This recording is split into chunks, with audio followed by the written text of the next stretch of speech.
ಸೋಮವಾರ ಈ ಒಂದು ಸಂಸ್ಥೆ ಉದ್ಘಾಟನೆಗೊಳ್ಳಲಿದೆ. ನಾವು 3 ಜನ ಸಮಾನ ಪಾಲುದಾರರಾಗಿ ಈ ಸಂಸ್ಥೆ ಉದ್ಯಮನ ಕಟ್ಟಿದ್ದೇವೆ. ನಮ್ಮೂರಲ್ಲೇ ಬಂದು ಏನಾದರೂ ಮಾಡಬೇಕು ಅಂತ ನನಗೆ ಮೊದಲಿಂದ ಕನಸಿತ್ತು.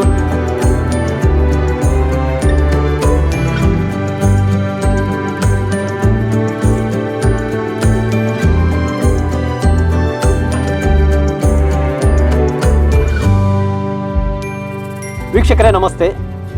ಸುಳ್ಯ ಮತ್ತು ಕೊಡಗು ಗಡಿ ಪ್ರದೇಶವಾಗಿರುವಂಥ ಚೆಂಬು ಗ್ರಾಮದಲ್ಲಿದ್ದೇವೆ. ನನ್ನ ಜೊತೆಗಿದ್ದಾರೆ ಪೂಜ್ಯ ಶ್ರೀ ವಿತೇಶ್ ಕೋಡಿಯವರು. ಪೂಜಾ, ಬಹುಶಃ ನಮ್ಮ ಸುಳ್ಯ ಪರಿಸರ ಇರ್ಬೋದು, ಈ ಪರಿಸರ ಇರ್ಬೋದು, ಎಲ್ಲ ಕ್ಷೇತ್ರಗಳಲ್ಲೂ ಕೂಡ ಬಹಳಷ್ಟು ಸಾಧನೆಯನ್ನು ಮೆರೆದಿದೆ. ಆದರೆ ಉದ್ಯಮ ಕ್ಷೇತ್ರದಲ್ಲಿ ಒಂದಷ್ಟು ಹಿನ್ನಡೆ ಇದೆ. ಆದರೆ ಅದನ್ನು ಕೂಡ ಮೀರಿಸುವ ಈ ಒಂದು ಪುಟ್ಟ ಗ್ರಾಮದಲ್ಲಿ ಒಂದು ಬೃಹತ್ತಾದ ಉದ್ಯಮ ಸಂಸ್ಥೆ ಆರಂಭಗೊಳ್ತಾ ಇದೆ ಅನ್ನುವಂಥದ್ದು ಹೌದು, ನಮಗಂತೂ ಖುಷಿಯ ಸಂಗತಿ. ಹಾಗಾಗಿ ಇದನ್ನು ಯಾರು ಆರಂಭ ಮಾಡ್ತಾ ಇದ್ದಾರೆ, ಯಾವ ರೀತಿ ಇದು ನಡೀತದೆ, ಯಾವ ರೀತಿ ಉದ್ಯೋಗಾವಕಾಶಗಳನ್ನು ಈ ಸಮಾಜಕ್ಕೆ ಕೊಡ್ತಾ ಇದೆ, ಎಲ್ಲವನ್ನು ಕೂಡ ನಾವು ತಿಳ್ಕೊಳ್ಳೋಣ. ಹೋಗೋಣ.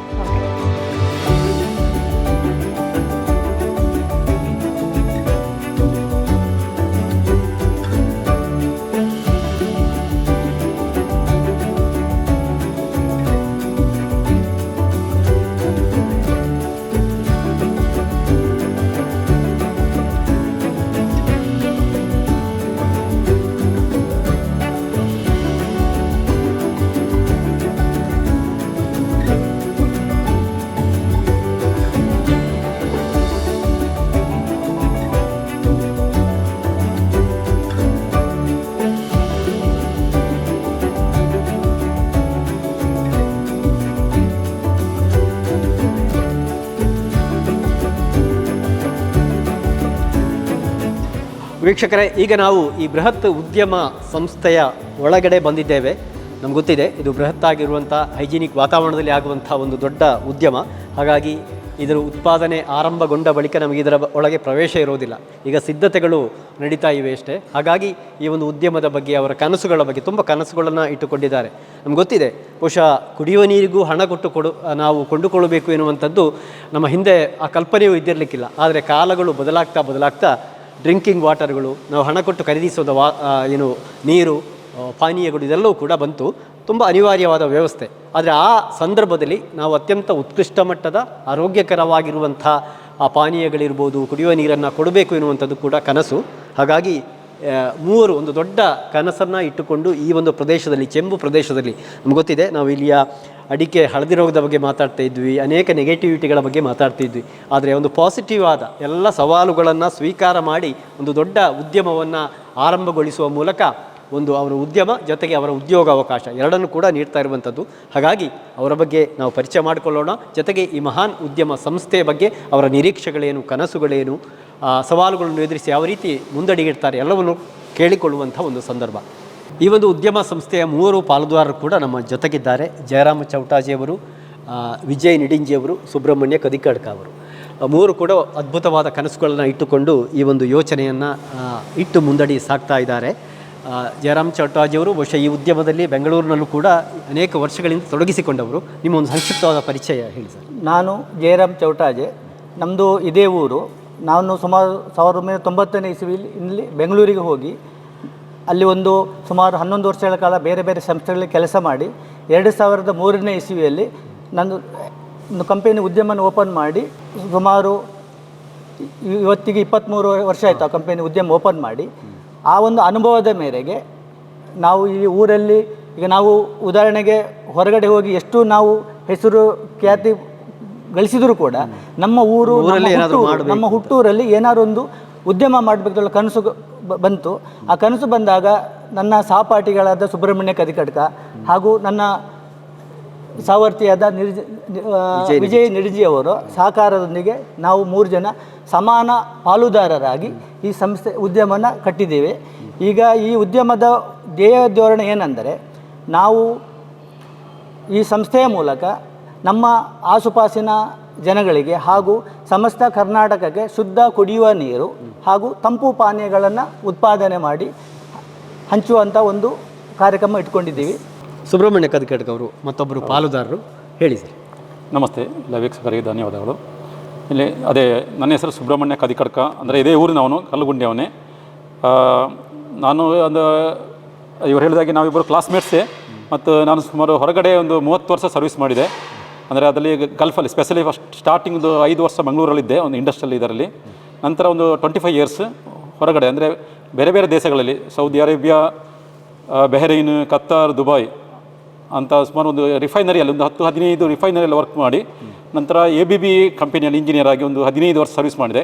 ಅದು ಹೈ ವೋಲ್ಟೇಜ್, ಅಂದರೆ 400 kV 130 kV ಈ ಸಿಸ್ಟಮಲ್ಲಿ ಕಂಟ್ರೋಲ್ ಪ್ರೊಟೆಕ್ಷನ್ ಇಕ್ವಿಪ್ಮೆಂಟ್ಸ್ ಮತ್ತು 2-3 ಸ್ಟೇಟಲ್ಲಿ ನಾನು ಕ್ವಾಲಿಟಿ ಕಂಟ್ರೋಲ್ ಇನ್ಚಾರ್ಜ್ ಆಗಿ ಮತ್ತು ವಾರಂಟಿ ಇಂಜಿನಿಯರ್ ಆಗಿ ವರ್ಕ್ ಮಾಡಿ, ಅದೇನಿದ್ರು ಲಾಸ್ಟಿಗೆ ನಾವು ಫೈನಲ್ ಡೆಸ್ಟಿನೇಷನ್ ಏನು ಹೇಳ್ತೇವೆ ನಮ್ಮ ಊರಲ್ಲೇ ಬಂದು ಏನಾದರೂ ಮಾಡಬೇಕು ಅಂತ ನನಗೆ ಮೊದಲಿಂದ ಕನಸಿತ್ತು. ಆ ಪ್ರಕಾರ ಮಾತಾಡ್ತಿರುವಾಗ ನಮ್ಮ ಇವರು ಜಯರಾಮ್ ಚೌಟಾಜರ್ ಹೇಳಿದಾಗೆ ಅದೇ ನಾವು ಊರಲ್ಲೇ ಮಾಡುವ, ಅಂದರೆ ನಮ್ಮದೇ ಊರು, ಅವರು ಸಹ ಬೆಂಗಳೂರಲ್ಲೇ ಇರೋದು, ತುಂಬ ವರ್ಷ ಇದ್ದರು. ಹಾಗೆ ಇನ್ನೊಬ್ಬರು ನಮಗೆ ಒಬ್ಬರು ಲೋಕಲ್ ಒಳ್ಳೆ ಕಾಂಟ್ಯಾಕ್ಟ್ಸ್ ಮತ್ತು ನೀವು ಹೇಳಿದ ಈಗ ಪೊಲಿಟಿಕಲಿ ಸಪೋರ್ಟ್ಸ್ ಎಲ್ಲ ಬೇಕಾಗುತ್ತೆ. ನಾವು ಟೆಕ್ನಿಕಲಿ ಮತ್ತು ಪ್ರಾಡಕ್ಟ್ ಇನ್ಫಾರ್ಮೇಷನ್ ಇದ್ದರೆ ಸಾಕಾಗೋದಿಲ್ಲ ಈಗಿನ ಪರಿಸ್ಥಿತಿಯಲ್ಲಿ. ಕಾಂಪಿಟೇಟಿವ್ ರೇಟಲ್ಲಿ ನಾವು ಪ್ರಾಡಕ್ಟ್ ಮಾರ್ಕೆಟ್ಗೆ ಇಳಿಸಬೇಕು. ಆ ಪ್ರಯುಕ್ತವಾಗಿ ನಾವು 3 ಸೇರಿಕೊಂಡು ನಾವು ಈ ಸಂಸ್ಥೆಯನ್ನು ಒಂದು ಮಾಡುವಂಥ ನಾವು ಒಂದು ಸಂಕಲ್ಪ ಮಾಡಿಕೊಂಡು ಶುರು ಮಾಡ್ತಾ ಇದ್ದೇವೆ. ಇನ್ನೋರ್ವ ಪಾಲುದಾರರು ವಿಜಯ್ ನಿಡಿಂಜಿ ಅವರು, ಇದೇ ಊರಿನವರು. ಅವರು ಕೂಡ ಒಂದು ತುಂಬ ಕನಸುಗಳೊಂದಿಗೆ ಈ ಒಂದು ಬೃಹತ್ ಉದ್ಯಮನ ಸ್ಥಾಪನೆಗೆ ಅವರು ಕೂಡ ಕಾರಣಕರ್ತರಾಗಿದ್ದಾರೆ. ಹೇಳಿ ವಿಜಯ್. ನಮಸ್ತೆ, ನಾನು ವಿಜಯ್ ನಿಡಿಂಜಿ ಅಂತ. ನಾನು ಈ ಮೊದಲು ಪ್ರೈವೇಟ್ ಕನ್ಸ್ಟ್ರಕ್ಷನ್ ವರ್ಕ್ ಮಾಡ್ತಾಯಿದ್ದೆ, ಹಾಗೂ ಹಲವು ಸ್ಥಳೀಯ ಸಂಘ ಸಂಸ್ಥೆಗಳಲ್ಲಿ ಸಾಮಾಜಿಕ ಕೆಲಸಗಳಲ್ಲಿ ನಾನು ತೊಡಗಿಸ್ಕೊಳ್ತಾ ಇದ್ದೆ. ಹಾಗೆ ನಾವು 3 ಜನ ಸೇರಿ ಒಂದು ಊರಿನಲ್ಲಿ ಒಂದು ಇಂಡಸ್ಟ್ರಿ ಮಾಡುವ ಅಂತ ಹೇಳುವಂಥದ್ದು ನಮ್ಮದು ಕನಸಿತ್ತು. ಹಾಗಾಗಿ ಅದನ್ನು ಶುರು ಮಾಡಿದೆವು ಇಲ್ಲಿ. ಆದರೆ ಈ ಒಂದು ಹಳ್ಳಿ ಏರಿಯಾದಲ್ಲಿ ಇಂಥ ಒಂದು ಉದ್ಯಮ ಮಾಡುವುದಂದರೆ ಬಹಳ ಕಷ್ಟ. ಈಗ ಬೇರೆ ಉದ್ಯಮಗಳೆಲ್ಲ ಇದೆ, ಅಂದರೆ ಅದಕ್ಕೆ ಸಪ್ರೇಟ್ ಆದಂಥ ಇಂಡಸ್ಟ್ರಿಯಲ್ ಏರಿಯಾ ಇದೆ, ಸರ್ಕಾರದಿಂದ ಬೇಕಾದ ಸಲಕರಣೆಗಳು ಸವಲತ್ತುಗಳು ಅಲ್ಲಿ ಸಿಗುತ್ತೆ. ಬಟ್ ಹಳ್ಳಿಯಲ್ಲಿ ಅದು ಯಾವುದರದ್ದು ಕೂಡ ಅವಕಾಶಗಳು ಇರಲಿಲ್ಲ. ಬಟ್ ಈ ಸವಾಲುಗಳನ್ನೆಲ್ಲ ನಾವು ಮೆಟ್ಟಿ ನಿಂತು 1-1.5 ವರ್ಷದಲ್ಲಿ ಕನ್ಸ್ಟ್ರಕ್ಷನ್ ಶುರು ಮಾಡಿ ಈಗ ಉದ್ಘಾಟನೆ ಹಂತಕ್ಕೆ ಬಂದಿದ್ದೀವಿ. ಹಾಗೆ ನಮಗೆ ಎಲ್ಲ ಡಿಪಾರ್ಟ್ಮೆಂಟ್ ಕಡೆಯಿಂದ, ಶಾಸಕರ ಕಡೆಯಿಂದ ಆಗಲಿ, ಆಮೇಲೆ ಎಲ್ಲ ಆಫೀಷಿಯಲ್ಲು, ಗ್ರಾಮಸ್ಥರು, ಸ್ಥಳೀಯ ಸಂಸ್ಥೆಗಳು ಎಲ್ಲರ ಒಂದು ಪ್ರೋತ್ಸಾಹದೊಂದಿಗೆ ನಾವು ಈ ಉದ್ಘಾಟನೆ ಹಂತಕ್ಕೆ ಬಂದಿದ್ದೇವೆ. ಹಾಗೆ ಕೂಡ ನಾವು ಈ ಸಂಸ್ಥೆಯಲ್ಲಿ ಏನು ಮಾಡ್ತಾಯಿದ್ದೀವಿ ಅಂತ ಹೇಳಿದರೆ, ಅತ್ಯುನ್ನತ ಆರೋಗ್ಯಕರವಾದಂತಹ ಪಾನೀಯಗಳನ್ನು ಸಮಾಜಕ್ಕೆ ಕೊಡಬೇಕು ಅನ್ನೋ ಉದ್ದೇಶದಿಂದ ಮಾಡಿದ್ದೀವಿ. ಹಾಗೆ ಮತ್ತು ಇಲ್ಲಿ ಈ ಊರಿನಲ್ಲಿ ನಮ್ಮ ಏನು ರಿಕ್ವೈರ್ಮೆಂಟ್ ಇದೆ, ಜಾಬ್ ರಿಕ್ವೈರ್ಮೆಂಟ್ ಇದೆ ಈ ಕಂಪನಿಯಲ್ಲಿ, 90% ಸ್ಥಳೀಯರಿಗೆ ಕೊಡೋದ್ರ ಮೂಲಕ ನಾವು ಊರವರಿಗೆ ಕೂಡ ಸಪೋರ್ಟ್ ಮಾಡ್ತಾ ಇದ್ದೀವಿ. ಸರ್ ಹೇಳ್ತಾ ಇದ್ರು ಈ ಒಂದು ಹಳ್ಳಿಯ ಭಾಗದಲ್ಲಿ ಈ ರೀತಿಯ ಒಂದು ಸಂಸ್ಥೆಯನ್ನು ಹುಟ್ಟು ಹಾಕಿದ್ದಾರೆ ಅಂತ, ಜೊತೆಗೆ ಉದ್ಯೋಗ ಕೂಡ ಸೃಷ್ಟಿಯಾಗಿದೆ. ಸೊ ಹಾಗಾಗಿ ನನ್ನೊಂದಿಗೆ ಜಯರಾಮ್ ಚೌಟಾಜ್ ಸರ್ ಇದ್ದಾರೆ, ಅವರನ್ನು ಮಾತಾಡಿಸ್ಕೊಂಡು ಈ ಒಂದು ಸಂಸ್ಥೆಯನ್ನು ಎಕ್ಸ್ಪ್ಲೈನ್ ಮಾಡ್ಕೊಂಡು ನಾವು ಮುಂದೆ ಹೋಗ್ತೀವಿ ಸರ್, ಅಲ್ವಾ? ಸರ್ ನಮಸ್ತೆ. ಪರಿಚಯ ಮಾಡ್ಕೊಂಡು ಮುಂದಕ್ಕೆ ಮಾತಾಡ್ಕೊಂಡು ಹೋಗೋಣ. ನಿಮ್ಮ ಒಂದು ಕನಸಿನ ಕೂಸು ಅಂತಲೇ ಹೇಳ್ಬೋದು ಈ ಒಂದು ಸಂಸ್ಥೆ, ಉದ್ಘಾಟನೆಗೆ ಸಿದ್ಧವಾಗಿ ನಿಂತಿದೆ. ಸೊ ಹಾಗಾಗಿ ಮಾತಾಡ್ಕೊಂಡು ಮುಂದೆ ಹೋಗ್ಬೋದು ಸರ್. ಕರೆಕ್ಟ್ ಪ್ಲೇಸ್, ಲೊಕೇಶನ್ ಹೇಳಿಬಿಡಿ ಸರ್, ಎಲ್ಲಿ ಆಗುತ್ತೆ, ಹೇಗೆ ಏನು ಅಂತ. ಇವಾಗ ಮೊದಲಿಂದಾಗಿ ನಮ್ಮದು ಈ ಸಂಸ್ಥೆ ಬೋರ್ವೆಲ್ ನೀರಿನ ಸ್ಟಾರ್ಟ್ ಆಗಿದೆ. ಇದು ಬೋರ್ವೆಲ್. ಈ ಬೋರ್ವೆಲ್ನಿಂದ ನಾವು ನೀರನ್ನು ಪಂಪ್ ಮಾಡಿ ಆ ಮೊದಲನೇ ಹಂತದಲ್ಲಿ ಆ ಫಿಲ್ಟ್ರೇಷನ್ ಮೂಲಕ ಫಿಲ್ಟರ್ ಮಾಡಿ ನಮ್ಮ ಸಂಪಿಗೆ ಹೋಗಿ. ಈಗ ಜನ ನೋಡುವಾಗ ಫಸ್ಟ್ ಹಳ್ಳಿ ಅಂತ ಹೇಳುವಾಗ ಎಲ್ಲಿಂದ ಲೊಕೇಶನ್ ಬೇಕಾಗುತ್ತೆ ಜನರಿಗೆ. ಈ ಪ್ಲೇಸ್ಗೆ ಹೆಸರು ಹೇಗೆ ಸರ್, ಹೇಗೆ ಅಂತ? ಈ ಪ್ಲೇಸ್ಗೆ ಹೆಸರು ಯು ಚೆಂಬು ವಿಲೇಜ್, ನಿಡಿಂಜಿ ಅಂತ ಜಾಗದ ಹೆಸರು. ನಿಡಿಂಜಿಯಲ್ಲಿ ಪ್ರಾರಂಭಗೊಂಡಿದೆ. ಓಕೆ. ಈ ಬೋರ್ವೆಲ್ ನೀರು ಅಂದ್ರೆ ನೀರು ಮೇನ್ ಆಗಿರುತ್ತೆ, ನಮಗೆ ಶುದ್ಧವಾದ ನೀರು ಬೇಕಾಗುತ್ತೆ. ಹಳ್ಳಿಯ ಭಾಗದಲ್ಲಿ ಸಿಗುತ್ತೆ ನೀರು. ಫಸ್ಟ್ ನೀವು ಬೋರ್ವೆಲ್ ನೀರನ್ನು ತೋರಿಸಿದ್ರಿ ಸರ್, ಮುಂದಕ್ಕೆ ಹೋಗೋಣ. ಇದು ಫಿಲ್ಟರ್ ಕೂಡ ಹಾಕಿದಿರಲ್ವಾ ಸರ್, ಹೇಳಿ. ಈ ಫಿಲ್ಟರ್ ಬೋರ್ವೆಲ್ ಬರುವಂತ ಡಸ್ಟ್ ಪಾರ್ಟಿಕಲ್ ನ ರಿಮೂವ್ ಮಾಡಿ ಕೊಡುತ್ತೆ. ಡಸ್ಟ್ ಪಾರ್ಟಿಕಲ್ ರಿಮೂವ್ ಆದ್ಮೇಲೆ ನಮ್ಮ ಅಲ್ಲಿನ ನೀರಿನ ಸಂಪಿಗೆ ಹೋಗಿ ಬೀಳುತ್ತೆ. ಇಲ್ಲಿ ಎಷ್ಟೇ ಟ್ರೀಟ್ಮೆಂಟ್ ಆಗುತ್ತೆ. ಏನೆಲ್ಲ ನೀರು, ಯಾವ್ದೆಲ್ಲ ಇದೆ ಸರ್ ನೀರು? ನಾನು ನೋಡ್ತಾ ಹೋದೆ, ಪೇಪರ್ ಅಲ್ಲಿ ಓದ್ತಾ ಹೋದೆ, ಬಟ್ ನೀವು ಎಕ್ಸ್ಪ್ಲೈನ್ ಮಾಡಿ ಸರ್, ಯಾವ್ದೆಲ್ಲ ನೀರು? ಸಾಮಾನ್ಯವಾಗಿ ನೀರಿನಲ್ಲಿ 3 ಮುಖ್ಯವಾದ ಅಂಶಗಳಿರುತ್ತೆ. ಒಂದು ಫಿಸಿಕಲ್ ಇಂಪ್ಯೂರಿಟಿ ಅಂತೀವಿ, ಅಂದರೆ ಇನ್ನೊಂದು ಕೆಮಿಕಲ್ ಇಂಪ್ಯೂರಿಟಿ ಅಂತ, ಇನ್ನೊಂದು ಬಯೋಲಾಜಿಕಲ್ ಇಂಪ್ಯೂರಿಟಿ ಅಂತೀವಿ. ಈ ಬಯೋಲಾಜಿಕಲ್ ಏನಂದ್ರೆ ಈ ಬ್ಯಾಕ್ಟೀರಿಯಾಗಳು, ಈಕೋಲಿ ಅಂತೀವಿ, ಕಾಲಿಫಾರ್ಮ್ ಅಂತೀವಿ, ಈ ರೀತಿಯಾದ ಬ್ಯಾಕ್ಟೀರಿಯಾಗಳು ಇರುತ್ತೆ. ಕೆಮಿಕಲ್ ಪ್ಯಾರಾಮೀಟರ್ ಅಂದರೆ ನೀರಲ್ಲಿ calcium, magnesium, chloride, sulphate, iron, ಈ ಥರ ಎಲ್ಲ ರೀತಿಯಾದ ಕೆಮಿಕಲ್ಸ್ ಇರುತ್ತೆ. ಈ ಕೆಮಿಕಲ್ಗಳು ನಮಗೆ ಕುಡಿಯೋದಕ್ಕೆ ಅನುಕೂಲಕರವಾಗುವ ರೀತಿಯಲ್ಲಿ ನಾವು ಅದನ್ನು ಶುದ್ಧೀಕರಿಸಿ ಕರಿಸುವಂಥ ಹಂತದಲ್ಲಿ ಇದ್ದೀವಿ. ನೀರಂದ್ರೆ ಯಾವ ನೀರುಗಳಿದೆ ಅಂದ್ರೆ ಈಗ ವಾಟರ್ ಕುಡಿಯುವ ನೀರು ಕೂಡ ಇದೆ. ಹೆಸರು ಹೇಳ್ತಾ ಹೋಗಿ. ಇವಾಗ ನಮ್ಮ ಈ ಉದ್ಯಮದಲ್ಲಿ ನಾವು ಶುದ್ಧ ಕುಡಿಯುವ ನೀರು ಓಕೆ ಅಲ್ಲದೆ Okay. ಈಗ ಡಿಸ್ಟಿಲ್ಡ್ ವಾಟರ್ ಅಂತೀವಿ ನಾವು ಈ ಬ್ಯಾಟ್ರಿಗಳಿಗೆ ಎಲ್ಲ ಎಲ್ಲೆಲ್ಲಿ ಡಿಸ್ಟಿಲ್ಡ್ ವಾಟರ್ ಅವಶ್ಯಕತೆ ಇರುತ್ತೆ ಅಲ್ಲಿ ಎಲ್ಲ ಕಡೆಗೆ ಡಿಸ್ಟಿಲ್ಡ್ ವಾಟರ್ಗಳು ನಾವು ಕೊಡುವಂಥ ವ್ಯವಸ್ಥೆ ಮಾಡ್ತಾ ಇದ್ದೀವಿ. ಓಕೆ ಓಕೆ ಆಮೇಲೆ ಇನ್ನು ಮೂರನೇ ಹಂತವಾಗಿ ನಾವು ಈ ತಂಪು ಪಾನೀಯಗಳು ಸಾಫ್ಟ್ ಡ್ರಿಂಕ್ಸನ್ನು ತಯಾರು ಹೆಸರು ಕೂಡ ಹೆಸರು ಮೆನ್ಷನ್ ಆಗಿದೆ ಇವಾಗ ನಮ್ಮ ಈ ಸಂಸ್ಥೆಯಲ್ಲಿ ಉತ್ಪಾದನೆ ಮಾಡುವಂಥ ಓಕೆ ಉತ್ಪನ್ನದ ಹೆಸರು ಸ್ಫೂರ್ತಿ ಅಂತ ನಾವು ಹೆಸರಿಟ್ಟಿದ್ದೀವಿ. ಓಕೆ ಓಕೆ ಸ್ಫೂರ್ತಿ ಬ್ರ್ಯಾಂಡಲ್ಲಿ ಎಲ್ಲ ಉತ್ಪಾದನೆಗಳು ಮಾರ್ಕೆಟಿಗೆ ಬರಲಿ. ಓಕೆ ಸ್ಫೂರ್ತಿ ಅಂತ ಹೆಸರಲ್ಲಿ ಬಂದಿದೆ. Okay sir, first hygiene maintain ಆಗಬೇಕು ಅನ್ನುವಂಥದ್ದು ಇವಾಗ ಸ್ಟಾರ್ಟಿಂಗ್ ಅಂದರೆ ಓಕೆ ಇವಾಗ ನಾವು ಈ ಸಂಸ್ಥೆಯನ್ನು ಆಲ್ರೆಡಿ ಈಗಾಗಲೇ ನಾವು ISI ಸರ್ಟಿಫಿಕೇಶನ್ ಮಾಡಿದ್ದೀವಿ. ಇದು ಈ ನಾವು ಸಂಸ್ಥೆಯಲ್ಲಿ ಉತ್ಪಾದನೆ ಮಾಡುವಂಥ ಎಲ್ಲ ಉತ್ಪನ್ನಗಳಿಗೆ ಅತ್ಯಂತ ಮುಖ್ಯವಾದ ಒಂದು ಮಾಪನ ಅದು ISI ಮಾರ್ಕ್. ಅದಾದ ಮೇಲೆ ಫುಡ್ ಆ್ಯಂಡ್ ಸೇಫ್ಟಿ ಡಿಪಾರ್ಟ್ಮೆಂಟ್ ಇಂದ FSSAI ಸರ್ಟಿಫಿಕೇಟ್ ಆಲ್ರೆಡಿ ಮಾಡಿದ್ದೀವಿ. ಓಕೆ, ನೀವಿಲ್ಲಿ ಬೋರ್ಡ್ ಹಾಕಿದ್ದೀರಾ ಸರ್, ನೋಡ್ಕೊಳ್ಬೋದು ನಾವು. ಧೂಮಪಾನ ಮಾಡುವಂಗಿಲ್ಲ ಅಂತ ಹಾಕಿದ್ದೀರಾ, ಜೊತೆಗೆ ಬಾಟ್ಲಿಗಳನ್ನ ಅಡ್ಡಾದಿಡಿ ಬಿಸಾಡಬಾರ್ದು ಅಂತ, ಸ್ವಚ್ಛದ ಉಡುಪು ಹಾಕಬೇಕು ಅಂತ ಎಲ್ಲ A to Z 14 ರೂಲ್ಸ್ ಅನ್ನ ಬರ್ದಿದ್ದೀರಲ್ವಾ ಸರ್? ಹೌದು. ಮೇನ್ ಆಗಿ ಪಾಯಿಂಟ್ ಹೇಳಿಬಿಡಿ ಸರ್, ಒಂದೆರಡು ಮೂರು. ಇಲ್ಲಿ ಕೆಲಸ ಮಾಡುವವರು ಪ್ರತಿಯೊಬ್ಬರು ಅವರ ಆರೋಗ್ಯ ಚೆನ್ನಾಗಿರ್ಬೇಕು. ಆಮೇಲೆ ಇದು ಏನು ಹೇಳ್ತೀವಿ, ಕೈಗಳು ಪ್ರತಿಯೊಂದು ಶುದ್ಧವಾಗಿರೋ, ಕೈಯಲ್ಲಿ ಊರುಗಳು ಇರಬಾರ್ದು, ತುಂಬಾ ಉದ್ದನೆಯ ಕೂದಲುಗಳು ಇರಬಾರ್ದು, ಮತ್ತೆ ಸ್ವಚ್ಛವಾಗಿರ್ಬೇಕು. ಸೊ ಹಾಗಾಗಿ ಆಮೇಲೆ ಹೊರಗಡೆ ಬಳಸಿದಂತ ಬಟ್ಟೆಗಳನ್ನ ಒಳಗಡೆ ಬಳಸುವಾಗಿಲ್ಲ. ಓಕೆ ಸರ್, ಮಾತಾಡ್ತಾ ಹೇಳ್ತಾ ಇದ್ರು ಒಳಗಡೆ ಬರುವಾಗ ಹ್ಯಾಂಡ್ ವಾಶ್ ಮತ್ತೆ ಕಾಲ್ ವಾಶ್ ಮಾಡಬೇಕಾಗತ್ತೆ, ಜೊತೆಗೆ ಸ್ಪ್ರೇ ಏನೋ ಮಾಡ್ತೀರಾ ಅಂತ ಹೇಳ್ತಾ ಇದ್ರು. ಹಾಗೆ ಹೈಜೀನ್ ಫುಲ್ ಮೇಂಟೈನ್ ಮಾಡ್ತಾರೆ. ಹೈಜೆನಿಕ್ ಪ್ರಾಕ್ಟೀಸ್ ಅಲ್ಲಿ ತಿಂಗಳಿಗೆ ಒಂದ್ಸಲ ನಾವು ಇದನ್ನ ಸ್ಯಾನಿಟೇಷನ್ ಮಾಡಬೇಕಾಗುತ್ತೆ. ಸ್ಯಾನಿಟೇಷನ್ ಮಾಡ್ತಾ ಇದ್ದೀರಾ? ಓಕೆ ಸರ್, ನಾವು ಮುಂದೆ ಹೋಗಿ ಅದ್ಭುತವಾಗಿರುವಂತಹ ಒಂದು ಕಟ್ಟಡದೊಂದಿಗೆ ಒಳ್ಳೆಯ ಲೊಕೇಶನ್ ನಲ್ಲಿ, ಈ ಕಡೆ ನೋಡಿದ್ರೆ ಮರ ಗಿಡಗಳು ಕೂಡ ಕಾಣಿಸ್ತಾ ಇದೆ, ಜೊತೆಗೆ ಪ್ರಶಾಂತವಾಗಿರುವಂತಹ ವಾತಾವರಣದಲ್ಲಿ ಒಳ್ಳೆಯ ಕೆಲಸವನ್ನ ಮಾಡ್ತಾ ಇದ್ದೀರಾ. ಇದು ಎಂಟ್ರೆನ್ಸ್, ನೀವು ನೋಡ್ತಾ ಇರ್ಬೋದು, ಇದು ಎಂಟ್ರೆನ್ಸ್ ಆಗುತ್ತೆ. ಇನ್ನೇನು ಸೋಮವಾರ ಸರ್ ಉದ್ಘಾಟನೆ ಇರೋದು? ಸೋಮವಾರ ಈ ಒಂದು ಸಂಸ್ಥೆ ಉದ್ಘಾಟನೆಗೊಳ್ಳಲಿದೆ. ಪ್ರಮುಖ ಗಣ್ಯರಿಂದ ಈ ಒಂದು ಸಂಸ್ಥೆಯನ್ನ ಉದ್ಘಾಟನೆ ಯಾರು ಬರ್ತಾರೆ ಸರ್ ಕಾರ್ಯಕ್ರಮಕ್ಕೆ ಹೇಳಿ? ನಮ್ಮ ಶಾಸಕರು ಬರ್ತಾರೆ, ಶಾಸಕರಾದ ಪೊನ್ನಣ್ಣವರು ಬರ್ತಾರೆ, ಆಮೇಲೆ ಸುಳ್ಯ ಶಾಸಕರಾದ ಭಾಗೀರಥಿ ಮೇಡಮ್ ಅವರು ಬರ್ತಾರೆ, ಆಮೇಲೆ ಗಿರೀಶ್ ಭಾರದ್ವಾಜಿ ಅವರು ಬರ್ತಾರೆ, ಪದ್ಮಶ್ರೀ ಪುರಸ್ಕೃತರವರು. ಆಮೇಲೆ ನಮ್ಮ ಸುಳ್ಯದ ಅಮರ ಶಿಲ್ಪಿಗಳು KV ಕುರಿಂಜಿ ವೆಂಕಟರಮಣಗೌಡ ಮಗನಾದ KV ಚಿದಾನಂದ ಅವರು ಬರ್ತಾರೆ, ಅವರು ಸುಳ್ಯದ ಅಮರ ಶಿಲ್ಪಿಗಳು, ಅವರು ಬರ್ತಾರೆ.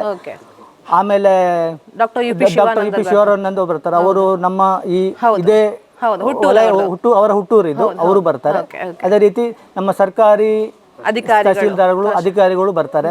ಆಮೇಲೆ ನಮಗೆ ಆರ್ಥಿಕವಾಗಿ ಸಪೋರ್ಟ್ ಮಾಡಿದ ಸ್ಟೇಟ್ ಬ್ಯಾಂಕ್ ಆಫ್ ಇಂಡಿಯಾ ಅದರ ರೀಜನಲ್ ಮ್ಯಾನೇಜರ್ ಕೂಡ ಬರ್ತಾರೆ. ಮತ್ತೆ ಊರಿನ ಅಧ್ಯಕ್ಷರು, ಪಂಚಾಯತ್ ಅಧ್ಯಕ್ಷರು, ಎಲ್ಲ ಗಣ್ಯರನ್ನು ನಾವು ಇನ್ವೈಟ್ ಮಾಡಿದ್ದೀವಿ. ಹಾಗೂ ಗ್ರಾಮಸ್ಥರನ್ನು ಹೆಚ್ಚಿನ ಸಂಖ್ಯೆಯಲ್ಲಿ ಕರೆದಿದ್ದೀವಿ. ಅವರಿಗೂ ಈ ಊರಿನ ಸಂಸ್ಥೆಯ ಬಗ್ಗೆ, ಊರಿನಲ್ಲಿ ನಡೆಯುವಂಥ ಈ ಇಂಡಸ್ಟ್ರಿ ಬಗ್ಗೆ ಗೊತ್ತಾಗಬೇಕು. ಅಲ್ಲದೆ ಇಲ್ಲಿಯ ಸಮಸ್ತ ಜನರಿಗೂ ಮುಂದೆ ಶುದ್ಧ ಕುಡಿಯುವ ನೀರಿನ ವ್ಯವಸ್ಥೆ ಬಗ್ಗೆ ಅವರಿಗೂ ಅಭಿಪ್ರಾಯ ಬರಬೇಕು ಅಂತ ಉದ್ದೇಶದಲ್ಲಿ ಮಾಡ್ತಾ ಇದ್ದೀರಾ? ಓಕೆ ಸರ್, ಇದಿಷ್ಟು ಹೊರಗಡೆಯ ನೀವು ವಿವರಣೆ ಕೊಡ್ತಾ ಇದ್ರಿ. ಒಳಗಡೆ ಹೋಗುವಾಗ ನಾವು ಫ್ಯಾಕ್ಟರಿ ಒಳಗಡೆ ಹೋಗುವಾಗ ನೋಡಿ, ಇದೆಲ್ಲ ISI ಸ್ಟ್ಯಾಂಡರ್ಡ್ ಇದೆ. ಇದರ ಪ್ರಕಾರ ನಾವು ಚಪ್ಪಲನ್ನು ಹೊರಗಡೆ ಬಿಟ್ಟು, ನಾವು ಏನು ಚಪ್ಪಲ್ ಹಾಕೊಂಡು ಬಂದಿರ್ತೀವಿ ಅದನ್ನು ಹೊರಗಡೆ ಬಿಟ್ಟು, ಕೈ ಕಾಲು ತೊಳೆದು, ಮತ್ತೆ ಅಲ್ಲಿ ಕೊನೆಯದಾಗಿ ಕೈಯನ್ನು ಬಿಸಿಲಲ್ಲಿ ತೊಳಿಬೇಕಾಗುತ್ತೆ. ಎಲ್ಲ ತೊಳ್ಕೊಂಡು ನಾವು ಒಳಗಡೆ ಹೋಗ್ಬೇಕಾಗುತ್ತೆ. ಅದು ಕಂಪನಿಯ ಮಾಲೀಕರು ಇರ್ಬೋದು, ಯಾರೇ ಇರ್ಬೋದು, ಶುದ್ಧವಾಗಿ ಹೊರಗಡೆ ಹೋಗ್ಬೇಕಾಗುತ್ತೆ. ಎಷ್ಟು ಜನ ಕೆಲಸಕ್ಕಿದ್ದಾರೆ ಸರ್? ಏನಾದರೂ ಅಪಾಯಿಂಟ್ಮೆಂಟ್ ಅಲ್ಲ ಆಗಿದ್ದೆ? ಇವಾಗ ಸದ್ಯಕ್ಕೆ 15 ಜನರಷ್ಟು ಅಪಾಯಿಂಟ್ ಮಾಡಿದ್ದೀವಿ. ಮುಂದೆ ನಮ್ಮ ಹಳ್ಳಿ ಭಾಗದಲ್ಲಿ 15 ಜನ ಅಂತ ಹೇಳುವಾಗ ಒಂದು ಒಳ್ಳೆ ವಿಷಯ. ಅನುಕೂಲಕ್ಕೆ ತಕ್ಕಂತೆ ಮತ್ತೆ ನಮ್ಮ ಆದ್ಯತೆಯ ಮೇರೆಗೆ ನಮ್ಮ ಉತ್ಪನ್ನಗಳ ಇದು ವ್ಯವಸ್ಥೆಗಳ ಮೇಲೆ ತಕ್ಕಂತೆ ಮಾರ್ಕೆಟಿಂಗ್ ಮೇಲೆ ಡಿಪೆಂಡ್ ಆಗುತ್ತೆ ಸರ್. ಒಳಗಡೆ ಹೋಗುವಲ್ಲ ಸರ್? ಓಕೆ. ಈಗ ನಾವು ನಮ್ಮ ಇಂಡಸ್ಟ್ರಿ ಒಳಗಡೆ ಬಂದಾಗ ಮೊದಲನೇದಾಗಿ ಇಲ್ಲಿ ಯಾರ್ಯಾರು ಕೆಲಸ ಮಾಡ್ತಾರೆ, ಗಂಡಸರು ಇದ್ದರೆ ಗಂಡಸರು ಅವರ ಬಟ್ಟೆಯನ್ನ ಬದಲಾಯಿಸಿಕೊಂಡು ಬರಬೇಕಾಗುತ್ತೆ. ಹೆಂಗಸರು ಇದ್ದರೆ ಹೆಂಗಸರಿಗೆ ಬಟ್ಟೆ ಬದಲಾಯಿಸಿ, ಅದಕ್ಕೆ ನಾವು ಸಪರೇಟ್ ಅಂತ ನೋಡಿ ಇಲ್ಲಿ ಚೇಂಜಿಂಗ್ ರೂಮ್ ಅಂತ ಮಾಡಿದೆ. ಚೇಂಜಿಂಗ್ ರೂಮ್ ಫಾರ್ ಮೆನ್ಸ್ ಅಂದ್ರೆ ಗಂಡಸರು ಯಾರೆಲ್ಲ ಬರ್ತಾರೆ ಅವರು ಅವರ ಮನೆಯಿಂದ ಹಾಕೊಂಡು ಬಂದ ಬಟ್ಟೆಗಳನ್ನ ಕಳಿಸಿ ಇಲ್ಲಿ ನಾವು ಯೂನಿಫಾರ್ಮ್ ಅವ್ರಿಗೆ ಕೊಡ್ತೀವಿ. ಆ ಯೂನಿಫಾರ್ಮ್ ಬಟ್ಟೆಗಳು ಧರಿಸಿಕೊಂಡು ಕೆಲಸಕ್ಕೆ ಒಳಗಡೆ ಬರಬೇಕು. ಅದೇ ರೀತಿ ಇನ್ನೊಂದು ಇದು ಇಲ್ಲಿ ಕೆಲಸ ಮಾಡುವಂತ ಹೆಂಗಸರಿಗೆ ಅಥವಾ ಹೆಂಗಸರಿಗೆ ಅವರ ವಸ್ತ್ರಗಳನ್ನು ಬದಲಾಯಿಸಿಕೊಂಡು ಇಲ್ಲಿ ಬಂದು ಕೆಲಸ ಮಾಡ್ತಾರೆ. ಈಗ ಇದು ನಮ್ಮ ಸಂಸ್ಥೆಯ ಮೂಲ. ಇದು ಇಲ್ಲಿ ಏನಂದ್ರೆ ನಮ್ಮ ಇಲ್ಲಿ ಸಂಸ್ಥೆಯಲ್ಲಿ ನೀರಿನ ಸ್ಟೋರೇಜ್ ಟ್ಯಾಂಕ್ ಇರುತ್ತೆ. ಟ್ಯಾಂಕು ಸುಮಾರು 1 ಲಕ್ಷ ಲೀಟರ್ ವ್ಯವಸ್ಥೆಯಲ್ಲಿ ಇದೆ. ಇದು ನೀರಿನ ಟ್ಯಾಂಕ್ ಇದು. ಓಕೆ, ಇದೆಲ್ಲ ನಾನು ಹೊಸತು ನೋಡ್ತಾ ಇರುವಂತ ಸರ್, ನನಗೆ ನಿಜವಾಗ್ಲೂ ಐಡಿಯಾನಿಲ್ಲ, ನೀವೇ ನನಗೆ ಎಕ್ಸ್ಪ್ಲೇನ್ ಮಾಡಬೇಕಾಗತ್ತೆ. ಸೊ ಹಾಗಾಗಿ ಇದು ನೀರಿನ ಟ್ಯಾಂಕ್. Okay. ನಾವಲ್ಲಿ ಬೋರ್ವೆಲ್ ಅನ್ನು ಆನ್ ಮಾಡಿದಾಗ ಫಿಲ್ಟರ್ ಆಗಿ ನೀರು ಬಂದು ಈ ಟ್ಯಾಂಕಿಗೆ ಬೀಳುತ್ತೆ. ಇಲ್ಲಿ ಕೂಡ ನಾವು ಹೈಜೆನಿಕ್ ಪ್ರಾಕ್ಟೀಸ್ಗೋಸ್ಕರ ಇದಕ್ಕೆ ನಾವು ಸ್ವಲ್ಪ ಪ್ರಮಾಣದಲ್ಲಿ ಕ್ಲೋರಿನೇಷನ್ ಮಾಡಬೇಕಾಗುತ್ತೆ. ಏನಕ್ಕೆ ಮಾಡ್ತೀವಿ ಅಂದರೆ ಅಲ್ಲಿರುವಂಥ ಕೆಲವು ಪ್ರಮಾಣದ ಬ್ಯಾಕ್ಟೀರಿಯಾಗಳನ್ನು ಇಲ್ಲಿ ಮೊದಲನೇ ಹಂತದಲ್ಲೇ ನಾವು ಪ್ಯೂರಿಫೈ ಮಾಡಬೇಕಾಗುತ್ತೆ. Okay sir. ಈ ಜಾಗಕ್ಕೆ ನಾವು ಪ್ರೊಸೆಸಿಂಗ್ ಏರಿಯಾ ಅಂತೀವಿ, ಅಂದರೆ ಶುದ್ಧೀಕರಿಸುವಂಥ ಘಟಕ. ಇದು ಇಲ್ಲಿ ಸ್ಟಾರ್ಟ್ ಆಗುತ್ತೆ. ಓಕೆ ಸರ್, ಮಾತಾಡಿ, ಹೇಳ್ತಾ ಹೋಗಿ. ಸಾಕಷ್ಟು ಮಿಷಿನ್ಗಳಿವೆ ಅಲ್ವಾ ಸರ್? ಹೌದು. ಓಕೆ, ನೋಡಿ ಇಲ್ಲಿ ನಾವು ಹಾಕಿದ್ದೀವಿ, ಇದು ರಾ ವಾಟರ್ ಸಂಪ್ ಅಂತ. ಇಲ್ಲಿ ಮೊದಲ ಹಂತದಲ್ಲಿ ನೀರು ಬಂದು ಸ್ಟೋರೇಜ್ ಆಗುತ್ತೆ. ಓಕೆ. ಇವಾಗ ನಮ್ಮ ಈ ನೀರಿನ ಸಂಪಿನಿಂದ ಪಂಪಿನ ಮೂಲಕ ನೀರು ಮೊದಲ ಫಿಲ್ಟರ್ಗೆ ಬರುತ್ತೆ. ಇದಕ್ಕೆ ನಾವು ಡುವಲ್ ಮೀಡಿಯಾ ಫಿಲ್ಟರ್ ಅಂತ ಹೇಳ್ತೀವಿ. ಡುವಲ್ ಮೀಡಿಯಾ ಫಿಲ್ಟರ್ ಅಂದರೆ ಇದರಲ್ಲೂ 5 ಬಗೆಯ ಫಿಲ್ಟರ್ ಮೀಡಿಯಾಗಳು ಇರುತ್ತವೆ. ಈ 5 ಬಗೆಯ ಫಿಲ್ಟರ್ ಮೀಡಿಯಾದಲ್ಲಿ ನೀರು ಪಾಸ್ ಆಗುವಾಗ ನೀರಿನಲ್ಲಿರುವಂಥ ಎಲ್ಲ ಫಿಸಿಕಲ್ ಇಂಪ್ಯೂರಿಟಿ ಅಂತೀವಿ. ಈಗ ಧೂಳಿನ ಅಂಶ ಇರ್ಬೋದು, ಅಥವಾ ಕಣ್ಣಿಗೆ ಕಾಣುವಂಥ ಯಾವುದಾದ್ರು ಪೇಪರು ಅಥವಾ ಎಲೆಗಳ ಅಂಶ ಏನಿದ್ರು ಇಲ್ಲಿ ಫಿಲ್ಟರ್ ಆಗುತ್ತೆ. ಇದಕ್ಕೆ ಡುವಲ್ ಮೀಡಿಯಾ ಫಿಲ್ಟರ್ ಅಂತ ಹೇಳ್ತೀವಿ. ಈ ಡುವಲ್ ಮೀಡಿಯಾ ಫಿಲ್ಟರ್ದಲ್ಲಿ ಫಿಲ್ಟರ್ ಆದ ನೀರು ಆಕ್ಟಿವೇಟೆಡ್ ಕಾರ್ಬನ್ ಅಂತೀವಿ. ಈ ಫಿಲ್ಟರಲ್ಲಿ ಇದು ನೀರಲ್ಲಿರುವಂಥ ಈ ಸ್ಮೆಲ್ ಇರ್ಬೋದು, ಕಲರ್ ಇರ್ಬೋದು, ಅಥವಾ ನಾವು ಇಲ್ಲಿ ಸಂಪಿಗೆ ಕ್ಲೋರಿನೇಷನ್ ಮಾಡಿರ್ತೀವಿ, ಆ ಕ್ಲೋರಿನ್ ಅನ್ನ ರಿಮೂವ್ ಮಾಡುತ್ತೆ ಇದು. ಇಲ್ಲಿಂದ ಆ ಕಡೆ ಕ್ಲೋರಿನ್ ಪಾಸ್ ಆಗೋದಿಲ್ಲ. ಇಲ್ಲಿ ನಾವು ಏನು ಕ್ಲೋರಿನೇಷನ್ ಏನು ಕೆಮಿಕಲ್ ಹಾಕಿದ್ರು ಅದಿಲ್ಲಿ ಕ್ಲೋರಿನ್ ರಿಮೂವ್ ಆಗುತ್ತೆ. ಇಲ್ಲಿ ಕ್ಲೋರಿನ್ ಮತ್ತೆ ಕಲರು ರಿಮೂವ್ ಇದು ಹೋಗುತ್ತೆ ಇಲ್ಲಿಂದ. ಇದಾದ್ಮೇಲೆ ಸಾಕಷ್ಟು ಪ್ರೊಸೀಜರ್ ಇದೆ ಅಲ್ವಾ ಸರ್? ಹೌದು. ಮೂರನೇ ಹಂತದಲ್ಲಿ ಇದಕ್ಕೆ ನಾವು ಮೈಕ್ರಾನ್ ಕಾರ್ಟ್ರಿಜ್ ಫಿಲ್ಟರ್ ಅಂತೀವಿ. ಇಲ್ಲಿ ನಮ್ಮ ಟೆಕ್ನಿಕಲ್ ಟರ್ಮಲ್ಲಿ ಅಪ್ ಟು 20 ಮೈಕ್ರಾನ್ಸ್ ಅಂತೀವಿ. ಅಂದರೆ ಆ ಮೈಕ್ರಾನ್ ಲೆವೆಲಲ್ಲಿ 20 ರೀಡಿಂಗ್ ಅಂತ ಇರುವಂಥ ಎಲ್ಲ ಫಿಸಿಕಲ್ ಇಂಪ್ಯೂರಿಟೀಸ್ ಇದು ರಿಮೂವ್ ಮಾಡುತ್ತೆ. ಇಲ್ಲಿಂದ ಈ ಟೋಟಲ್ ಯೂನಿಟಿಗೆ ನಾವು ರಿವರ್ಸ್ ಆಸ್ಮೋಸಿಸ್ ಪ್ಲಾಂಟ್ ಅಂತೀವಿ. ಅಂತ ಹೇಳ್ತೀವಿ. ಇಲ್ಲಿ ಮೂರನೇ ಹಂತದ ಫಿಲ್ಟ್ರೇಷನ್ ಆದಮೇಲೆ ಈ ಪಂಪಿನ ಮೂಲಕ ನೀರು ಮೆಮ್ಬ್ರೇನ್ಸ್ ಅಂತೀವಿ. ಇದಕ್ಕೆ ಮೆಮ್ಬ್ರೇನ್ಗೆ ಹೋಗುತ್ತೆ. ಟೋಟಲ್ಗೆ RO ಪ್ಲಾಂಟ್ ಅಂತೀವಿ. ಇಲ್ಲಿ ಫಿಲ್ಟರ್ ಆಗುತ್ತೆ. ಇಲ್ಲಿ ಫಿಲ್ಟರ್ ಆದ ನೀರು ಫಿಲ್ಟರ್ ಆಗಿ ನೀರು ನಮ್ಮದು ಇಲ್ಲಿ ನೋಡಿ RO ಟ್ರೀಟೆಡ್ ವಾಟರ್ ಟ್ಯಾಂಕ್ ಅಂತೀವಿ. ಅಂದರೆ RO ಟ್ರೀಟ್ಮೆಂಟ್ ಆದ ಮೇಲೆ ಇಲ್ಲಿ ಬಂದು ಸ್ಟೋರೇಜ್ ಆಗುತ್ತೆ. ಇದು ಮೊದಲನೇ ಸ್ಟೋರೇಜ್. ಇಲ್ಲಿಂದ ಪುನಃ 6 ಸ್ಟೇಜಲ್ಲಿ ಫಿಲ್ಟ್ರೇಷನ್ ಆಗುತ್ತೆ. ಇದಕ್ಕೆ ನಾವು ನೋಡಿ ಆ ಪಂಪಿನ ಮೂಲಕ 5 ಮೈಕ್ರಾನ್ ಕಾರ್ಟ್ರಿಜ್ ಫಿಲ್ಟರ್ ಮೂಲಕ ನೀರು ಪಾಸಾಗಿ ಅಲ್ಲಿಂದ 1 ಮೈಕ್ರಾನ್ ಅಂತೀವಿ. ಅದು ನಾವು ನೀರಿನ ಶುದ್ಧೀಕರಿಸುವಂಥ ಒಂದು ಶಬ್ದಗಳದು ಮೈಕ್ರಾನ್ ಅಂತ. ಅಲ್ಲಿಂದ ಪುನಃ 0.5 ಮೈಕ್ರಾನ್ ಇಲ್ಲಿ ಫಿಲ್ಟರ್ ಆಗಿ UV ಸ್ಟೆರಿಲೈಸೇಷನ್ ಅಂತೀವಿ. ಇದು UV ಇದೇನು ಮಾಡ್ತಾ ಏನಾದರೂ ಒಂದು ವೇಳೆ ಯಾವುದಾದ್ರೂ ಬ್ಯಾಕ್ಟೀರಿಯಾಗಳು ಏನಾದರೂ ನಮ್ಮ ಸಿಸ್ಟಮಿಂದ ಮುಂದೆ ಪಾಸ್ ಆದರೆ ಬೈಪಾಸ್ ಆಗಿ ಬಂದರೆ ಅದು ಇಲ್ಲಿ ಬ್ಯಾಕ್ಟೀರಿಯಾ ಏನಿದ್ರು ಇಲ್ಲಿ ಹೋಗುತ್ತೆ. ಇಲ್ಲಿಗೆ ಎಲ್ಲ ಹಂತದ ಟ್ರೀಟ್ಮೆಂಟ್ಗಳು ಮುಗಿಯುತ್ತೆ. ಇದಾದ ಮೇಲೆ ಇದು ನಾವು ಫೈನಲ್ ವಾಟರ್ ಸ್ಟೋರೇಜ್ ಟ್ಯಾಂಕ್ ಅಂತೀವಿ. ಇಲ್ಲಿದೆ ನೋಡಿ, ಇಲ್ಲಿ ಎಲ್ಲ ಹಂತದ ಫಿಲ್ಟ್ರೇಷನ್ ಆಗಿರುತ್ತೆ.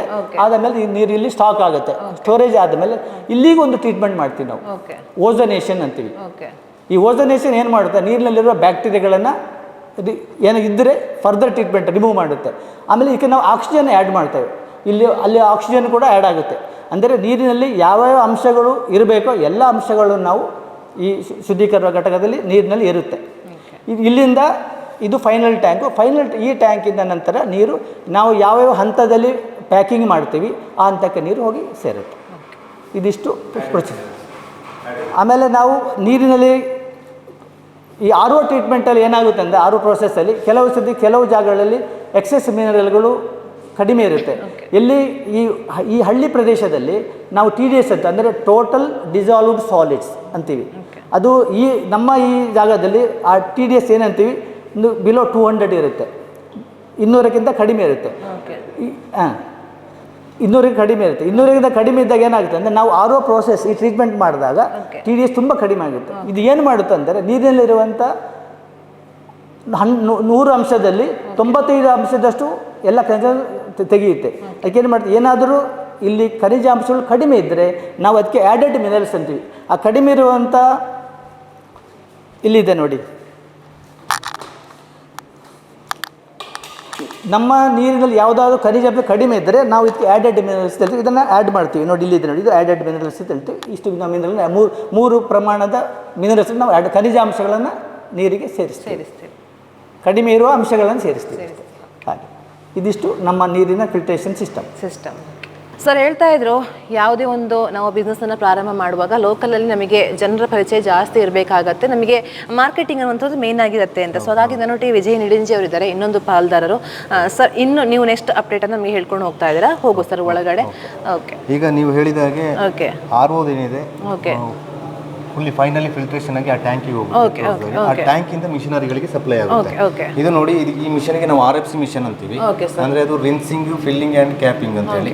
ಬರುವ ಬಾಟ್ಲ್ ಅನ್ನು ಕನ್ವೇಯರ್ ಅಲ್ಲಿ ಬರ್ತಾ ಇರುತ್ತೆ, ಆ ಬಾಟ್ಲ್ ಅನ್ನು ವಾಶ್ ಮಾಡುತ್ತೆ. ವಾಶ್ ಮಾಡಿ ಇಲ್ಲಿ ನೀರು ಫಿಲ್ ಆಗುತ್ತೆ, ಇಲ್ಲೇ ಕ್ಯಾಪ್ ಆಗಿ ಮತ್ತೆ ಕನ್ವೇಯರ್ ಮೂಲಕ ಹೊರಗಡೆ ಹೋಗುತ್ತೆ. ಅಲ್ಲಿ ಫಿಲ್ಲಿಂಗ್ ಆದ ಬಾಟಲ್ಗಳು ಕನ್ವೇಯರ್ ಮೂಲಕ ಬರುತ್ತೆ. ಇಲ್ಲಿ ನಾವು ನಮ್ಮಲ್ಲಿ ರೌಂಡ್ ಬಾಟಲ್ ಮತ್ತೆ ಸ್ಕ್ವೇರ್ ಬಾಟಲ್ ಈಗ ಸ್ಯಾಂಪಲ್ ಮಾಡ್ತಾ ಇದ್ದೀರಾ ಸರ್? ಏನು ಅಂತ ಸ್ಯಾಂಪಲ್ ಮಾಡ್ತಾ ಇದೀವಿ. ಇದು ನೋಡಿ ಸ್ಕ್ವೇರ್ ಬಾಟಲ್ಗಳು, ರೌಂಡ್ ಬಾಟ್ಲು ಇಲ್ಲಿ ಲೇಬಲಿಂಗ್ ಆಗಿ ಬರುತ್ತೆ. ಸ್ಕ್ವೇರ್ ಬಾಟಲ್ಗಳು ಈ ಕನ್ವೇಯರ್ಲಿ ಬಂದು ಆ ಮೂಲಕ ಇಲ್ಲಿ ನಮ್ದು ನೋಡಿ ಸ್ಫೂರ್ತಿ ಬ್ರ್ಯಾಂಡ್ ಇದೆ, ಸ್ಟಿಕ್ಕರ್ಸ್ ಇದೆ, ಆ ಮೂಲಕ ಇಲ್ಲಿ ಸ್ಟಿಕ್ ಆಗುತ್ತೆ. ಇಲ್ಲಿ ಸ್ಟಿಕ್ ಆಗಿ ಈ ಮಿಷನ್ಗೆ ಬರುತ್ತೆ, ಶ್ರಿಂಕ್ ರ್ಯಾಪಿಂಗ್ ಅಂತ ಹೇಳ್ಬಿಟ್ಟು. ಇಲ್ಲಿ ಕೇಸ್ ವೈಸ್ ಎಷ್ಟೆಷ್ಟಿದೆ ಅದು ಕೇಸ್ ಆಗಿ ರ್ಯಾಪಿಂಗ್ ಆಗಿ ಪ್ಯಾಕ್ ಆಗಿ ಹೊರಗಡೆ ಪ್ರೊಸೀಜರ್ ಟೈಪ್ ಕಂಪ್ಲೀಟ್ ಆಗುತ್ತೆ. ಹೌದು, ಬರುವಾಗ ಓಕೆ ನೋಡಿ ಈ ತರ ಬರುತ್ತೆ ಅಲ್ವಾ, ಸ್ಫೂರ್ತಿ ನಿಮ್ಮ ಕನಸಿನ ಕೂಸು ಅಂತಾನೆ ಹೇಳು. ಹೌದು, ನೀವು ನೋಡ್ತಾ ಇರ್ಬೋದು ಈ ರೀತಿಯ ಸ್ಫೂರ್ತಿ ಅನ್ನುವಂಥದ್ದು ಸರ್ ಫಸ್ಟ್ ಇಂದ ಎಕ್ಸ್ಪ್ಲೇನ್ ಮಾಡ್ತಾ ಬಂದ್ರು, ನೀವು ನೆಕ್ಸ್ಟ್ ಹೇಳ್ತಾ ಹೋದ್ರಿ. ಎಷ್ಟು ಟೈಮ್ ಆಯ್ತು ಸರ್ ನಿಮಗೆ ಇದು ಸ್ಟಾರ್ಟ್ಅಪ್ ಮಾಡ್ಲಿಕ್ಕೆ? ಪ್ರಾರಂಭ ಮಾಡಿ ಎಷ್ಟು ಟೈಮ್ ಆಯ್ತು ಅಂತಂದ್ರೆ, ಪ್ಲಾನ್ ಎಷ್ಟು ಟೈಮ್ ಆಯ್ತು ಅಂತ? ಅಂದ್ರೆ ನಾವು ಲಾಸ್ಟ್ ಮೇಗೆ ನಾವು ಅಂದ್ರೆ ಲಾಸ್ಟ್ ಫೆಬ್ರವರಿಗೆ ನಾವು ಪ್ಲಾನಿಂಗ್ ಮಾಡಿದ್ವಿ ಊರಲ್ಲಿ ಹೀಗೆ ಮಾಡೋಣ ಅಂತ. ಮತ್ತೆ ಅದಕ್ಕೆ ಸಂಬಂಧ ಒಂದು ಫ್ಯಾಕ್ಟ್ರಿ ಸ್ಟಾರ್ಟ್ ಮಾಡಬೇಕಾದ್ರೆ ಅದಕ್ಕೆ ಸಂಬಂಧಪಟ್ಟ ಬೇಸಿಕ್ಗಳು ಹುಡುಕಬೇಕಾಗುತ್ತೆ, ಸಿಗುತ್ತೆ ನಮಗೆ. ಹಂಗೆ ನೆಕ್ಸ್ಟ್ ಲಾಸ್ಟ್ ಮೇಗೆ ನಾವು ಭೂಮಿ ಪೂಜೆ ಮಾಡಿ 1 ವರ್ಷ 6 ತಿಂಗಳು 8 ತಿಂಗಳೊಳಗೆ ನಾವು ಇನಾಗ್ರೇಷನ್. ಓಕೆ, ಮಾರ್ಕೆಟಿಂಗ್ ಹೇಗೆ ಮಾಡ್ತೀರಾ ಸರ್? ಏನಾದರೂ ಪ್ಲಾನ್ ಇದೆಯಾ ಹೇಗಾದ್ರೂ ಫ್ಯೂಚರ್? ನಾವು ಸದ್ಯಕ್ಕೆ ನಾವು ಓನ್ ಮಾರ್ಕೆಟಿಂಗ್ ಮಾಡುವ ಪ್ಲಾನ್ ಅಲ್ಲಿ ಇದ್ದೀವಿ. ತುಂಬಾ ದೂರ ಇರುವ ಕಡೆಗಳಿಗೆ ನಾವು distributor full Dakshina Kannada full ಎಲ್ಲ ಕಡೆ ಮಂಗಳೂರು ಟು ಬ್ಯಾಂಗ್ಳೂರ್ ಮಾಡೋ ಪ್ಲಾನ್ ಅಲ್ಲಿ ಇದ್ದೀವಿ, 2 ಜಿಲ್ಲೆಗಳು. ನಂತರದಲ್ಲಿ ಎಕ್ಸ್ಪಾನ್ಷನ್ ಮಾಡ್ತೀರಾ? ಓಕೆ ಸರ್, ನೆಕ್ಸ್ಟ್ ಮುಂದೆ ಹೋಗುವಲ್ಲ ಸರ್? ಸರ್ ಸೋಮವಾರ ಉದ್ಘಾಟನೆ ಇರೋ ಕಾರಣ ಸ್ವಲ್ಪ ಕ್ಲೀನಿಂಗ್ ಎಲ್ಲ ಇನ್ನು ಬಾಕಿ ಇದೆ ಅಲ್ವಾ? ನೆಕ್ಸ್ಟ್ ಫುಲ್ ಹೈಜೀನ್ ಮೇಂಟೈನ್ ಮಾಡ್ತೀರಾ ಅನ್ನುವಂಥ ಮಾತನ್ನ ಹೇಳಿದ್ರೆ. ಓಕೆ ಸರ್, ಮುಂದೆ ಒಳಗಡೆ ಹೋಗಿ ಸರ್, ಯಾವ ರೀತಿ ಅಂತ? ಮುಂದೆ ಇದು ಬಂದ್ಬಿಟ್ಟು ಓಕೆ ಕೆಮಿಸ್ಟ್ರಿ ಲ್ಯಾಬ್. ಓಕೆ, ಒಳಗಡೆ ಮೈಕ್ರೋಬಯಾಲಜಿ ಲ್ಯಾಬ್ ಇದೆ. ಓಕೆ, ಆಮೇಲೆ 2 ಸ್ಟಾಪ್ಗಳು ನಮ್ಮಲ್ಲಿ ರೆಗ್ಯುಲರ್ ಆಗಿ ಇದ್ದೇ ಇರ್ತಾರೆ. ಆಮೇಲೆ ಪ್ರತಿ ಬ್ಯಾಚ್ ಅಲ್ಲಿ ಕೂಡ ನೀರನ್ನು ವಾಟರ್ನು ಟೆಸ್ಟ್ ಮಾಡ್ತಾ ಇರ್ತೀವಿ. ಹಾಗಾಗಿ ಕ್ವಾಲಿಟಿ ಆಫ್ ಪ್ರಾಡಕ್ಟ್ ಇದೆಯಲ್ಲ ಮೇಂಟೈನ್ ಮಾಡೋ ಪ್ಲಾನಿಂಗ್ ಮಾಡ್ತಾ ಇದ್ದೀವಿ. ಮತ್ತೆ ಇದು ISI ಕೂಡ ಮ್ಯಾಂಡೇಟರಿ ಇದೆ. ನಂತರ ಬಂದ್ಬಿಟ್ಟು ನಮ್ಮಿದು 20 ಲೀಟರ್ಸ್ ವಾಷಿಂಗ್ ರೂಮ್ ಅಂತ ಹೇಳ್ಬಿಟ್ಟು, 20 ನಿಮಗೆ ಗೊತ್ತಿದ್ದಾಗೆ 20 ಲೀಟರ್ಸ್ ಕ್ಯಾನ್ ರೀಸೈಕಲ್ ಆಗ್ತಾ ಇರ್ತದೆ. ಸೊ ಅದು ಬಂದ್ಬಿಟ್ಟು ಇಲ್ಲಿ ಒಳಗಡೆಯಿಂದ ಬರುತ್ತೆ ನಮಗೆ. ಸೊ ಇಲ್ಲಿ ಬಾಯ್ಲರ್ ಇದೆ, ಆಮೇಲೆ ಗನ್ ಇದೆ. ಸೊ ಇಲ್ಲಿ ವಾಶ್ ಆಗುತ್ತೆ, ಹಾಟ್ ವಾಟರ್ ಅಲ್ಲಿ ವಾಶ್ ಆಗುತ್ತೆ, ವಿತ್ ಸೋಪ್ ವಾಶ್ ಆಗುತ್ತೆ. ಸೋಪ್ ವಾಶ್ ಆದ್ಮೇಲೆ ಇಲ್ಲಿಂದ ಫಿಲ್ಲಿಂಗ್ ರೂಮಿಗೆ ಹೋಗುತ್ತೆ. ಸೊ ಫಿಲ್ಲಿಂಗ್ ರೂಮ್ ಅಲ್ಲಿ ಅಂದ್ರೆ ಕಂಪ್ಲೀಟ್ ಹೈಜಿನಿಕ್ ಮೇಂಟೈನ್ ಆಗಿರ್ಬೇಕು. ಅಲ್ಲಿಂದ ಫಿಲ್ ಆಗಿಬಿಟ್ಟು ಹೊರಗಡೆ ಬರುತ್ತೆ, ಮಾರ್ಕೆಟಿಂಗ್ ರೆಡಿ ಆಗುತ್ತೆ.